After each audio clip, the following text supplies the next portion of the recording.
It was early May of 1996 when Rob, along with a team of 8 paid clients Mountaineers and 3 guides, decided to ascend Mount Everest. Rob had climbed Everest more than 5 times, so he was already experienced and knew of the possible conditions they could face. But since the weather seemed clear in May, it was out of the question to face any hazardous conditions. Rob was leading the expedition, as it was arranged by his own company, now known as Adventurers Consultant. Everything seemed to go perfectly fine. His team included 3 Americans, Doug Hansen, John Krakauer, and Beck Weathers. John was a journalist from the Outside magazine. He was there for a task rather than the ascent, in exchange for advertising space and a feature about the rising popularity of commercial Everest climbs. Outside had agreed to let Hall lead John, one of the reporters, to the summit. One of the things in John's life that he still curses because of the post-trauma stress that he still has. At the time when Hall's team was on the expedition to Everest, 3 other teams were on the same route. There were climbers from Scott Fisher's Mountain Madness Company, a group from Taiwan, and another group of members from India.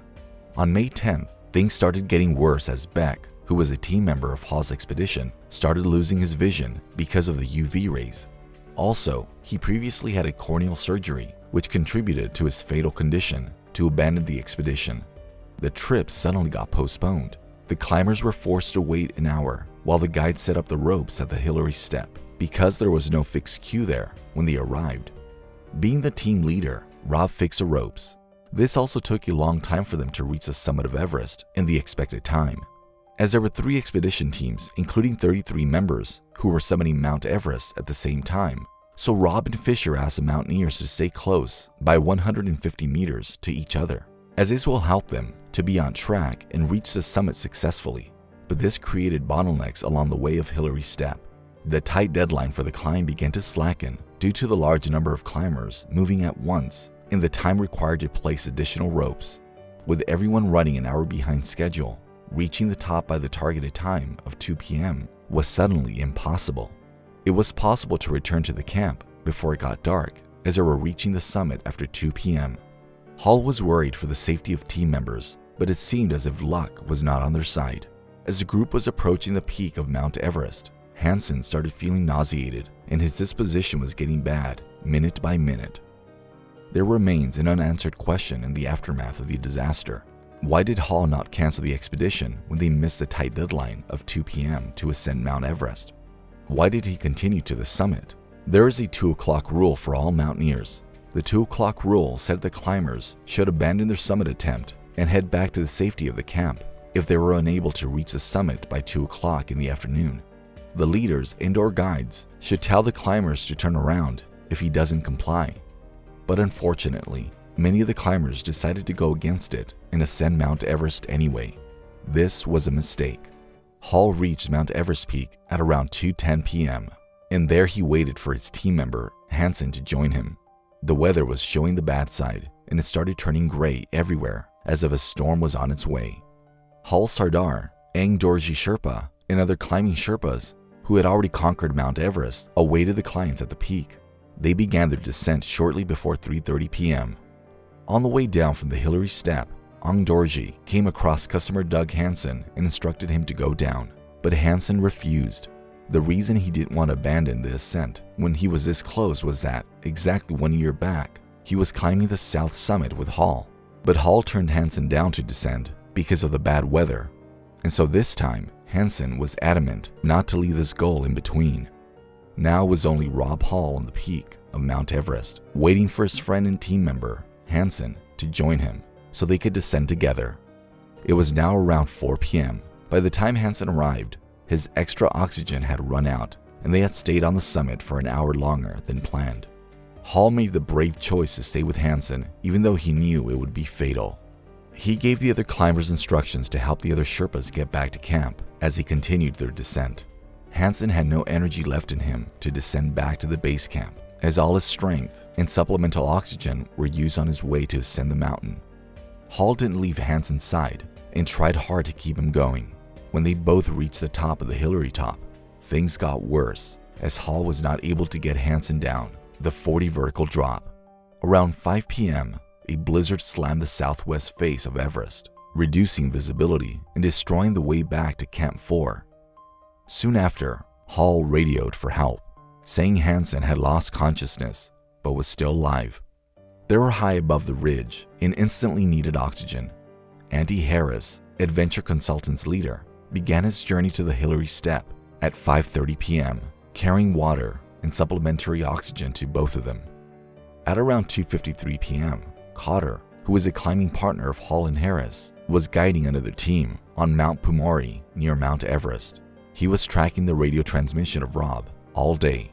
He asked Rob to descend to the south summit and try to get some gas. It was their only way back to the base camp, safe and sound. Rob told him that he was not able to move Hansen and would not leave him alone. Rob stayed with Hansen for around an hour. It was 11th May, 1996, at around 4:43 a.m., when almost 12 hours after the blizzard had started, that Hall remained stuck near the south summit. He radioed down that he was on the south summit. He claimed that Harris had reached the two men, but Hansen had passed away overnight, and Harris had vanished as well. No one knows what happened to Hansen.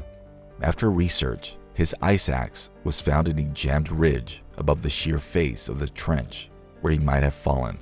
Despite Hall's selfless motive to save Hansen, he failed. Hall, too, was not in a good state. Hansen achieved his dream of climbing Mount Everest, but sadly at the cost of his life. Hall's condition wasn't good, as his oxygen regulator was clogged with ice, so he wasn't using bottled oxygen. Hall didn't want to put any other mountaineer at risk, so he kept on telling his team at the base camp that he was fine. We wish he was, but it was not so. It seemed as if time was running out of his hands. He finally got the oxygen to work after 5 hours of trying, but by then, the cold had won the war. Frostbite had damaged his hands and feet badly. He was on the verge of losing it all and couldn't move the ropes any longer. At around 9:30 a.m., two of the brave mountaineers, Dorje and Lakpahiri, decided to rescue Rob. They left the South Col and started climbing the south summit with a thermos of hot tea and 2 extra canisters of supplemental oxygen. The weather was harsh, but they were determined to get to Hall and take him back with them. They were cold to the core, but kept going. However, it didn't go for long, as around 3 p.m., when they were still 700 feet away from the south summit, the wind went wild and the temperature was beyond their expectations. So they decided to move back to the base camp. It was a serious attempt by the two, but they failed, and with that, they lost all hope of seeing Hall alive ever again. The last time Hall was heard was in the afternoon when he contacted the base camp. He radioed base camp and asked them to make a satellite phone call to his wife, Jan Arnold. His last words to her were, "Sleep well, my sweetheart," and he assured her that he was perfectly at ease. Please don't worry too much. Soon after that, he passed away. There were attempts made by the team members to get in contact with Hall, but to no avail. There was nothing but sadness and shock in every person to lose such a strong and vibrant personality. He was known as a mountain goat, and on 11 May 1996, they lost him. 12 mountaineers lost their lives that day, including Rob Hall.